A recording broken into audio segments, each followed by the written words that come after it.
തന്നെയാണ് ഈ തർക്കങ്ങൾക്ക് കാരണമായ മുറി, അതായത് MLA-യുടെയും കൗൺസിലറിന്റെയും റൂം ഇരിക്കുന്ന ആ കെട്ടിടത്തിന്റെ മുന്നിലാണ് നമ്മളിപ്പോൾ നിൽക്കുന്നത്. ഇതാണ് ഈ ശാസ്തമംഗലത്ത് വട്ടിയൂർക്കാവ് MLA-യുടെ അഡ്വക്കേറ്റ് VK പ്രശാന്ത് MLA-യുടെ ഓഫീസ് ഉള്ള കെട്ടിടം എന്ന് പറയുന്നത്. ഈ കെട്ടിടത്തിന്റെ താഴത്തെ നിലയിലാണ്, അതായത് നമ്മൾ ഈ ദൃശ്യങ്ങളിൽ കാണുന്നത് പോലെ തന്നെ ഈ കെട്ടിടത്തിന്റെ താഴത്തെ നിലയിലാണ് പ്രശാന്ത് MLA-യുടെ ഓഫീസ് പ്രവർത്തിക്കുകയും ചെയ്യുന്നത്. അതായത് 2018-ൽ VK പ്രശാന്ത് മേയറായിരുന്ന സമയത്ത് അന്നാണ് ഈ ഒരു കെട്ടിടം, മേയറുടെ കാലാവധിയിലാണ്, ആ കാലാവധിയുടെ സമയത്താണ് ഈ ഒരു കെട്ടിടം വന്ന് കെട്ടുകയും ചെയ്യുന്നത്. പിന്നീട് അദ്ദേഹം MLA ആവുന്ന സമയത്ത് ഈ മുറി, ഈ കാണുന്ന ഈ കെട്ടിടത്തിന്റെ താഴത്തെ നിലയിലുള്ള മുറി അദ്ദേഹം ഉപയോഗിച്ച് വരികയും ചെയ്യുമായിരുന്നു. ആദ്യഘട്ടത്തിൽ ഇവിടെ ഈ ശാസ്തമംഗല കൗൺസിലർ LDF-ന്റെ ആളായിരുന്നു. ആ സമയത്ത് ഈ കെട്ടിടം, അതായത് ഈ പറയുന്ന വലിയ മുറിയും ചെറിയ മുറിയും ഉപയോഗിച്ചിരുന്നത് അവരായിരുന്നു. പിന്നീട് MLA വന്ന സമയത്താണ് അന്നത്തെ കൗൺസിലർ ഈ ചെറിയ മുറി എടുക്കുകയും VK പ്രശാന്ത് MLA-ക്ക് ഈ ഒരു മുറി നൽകുകയും ചെയ്തിട്ടുള്ളത്. നമുക്ക് ഇതാണ് VK പ്രശാന്ത് MLA-യുടെ മുറി എന്ന് പറയുന്നത്. ഇപ്പോൾ ഈ വിവാദങ്ങൾക്ക് കാരണമായ മുറി എന്ന് പറയുന്നത്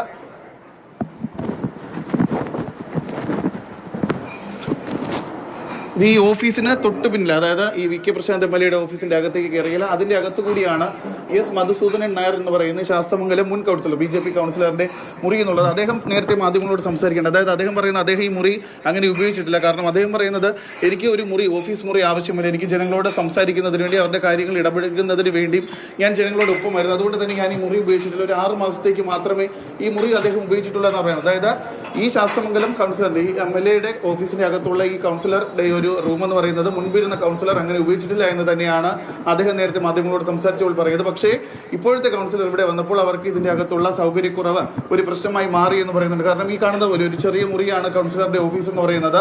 മധുസൂദനൻ നായരാണ് ഉപയോഗിച്ചിരുന്നത്. പക്ഷേ അദ്ദേഹം കൗൺസിലർ മാറി. ഇപ്പോൾ R ശ്രീലേഖ ഈ വാർഡ് കൗൺസിലർ വന്ന സമയത്ത് അവർക്ക് ഈ മുറിയുടെ ഒരു സൗകര്യക്കുറവ് എന്ന് പറയുന്നത് അപര്യാപ്തതയെ മാറുകയായിരുന്നു. തുടർന്നാണ് ഇത്തരത്തിൽ കൂടുതൽ സൗകര്യത്തിന് വേണ്ടി ഇവിടെ നിന്ന് MLA-യോട് മാറണമെന്ന് ആവശ്യപ്പെട്ടതെന്നാണ് അദ്ദേഹം പറയുന്നത്. ഈ കാണുന്നത് പോലെ നമുക്ക് ദൃശ്യങ്ങൾ ഒന്നുകൂടി കാണാം.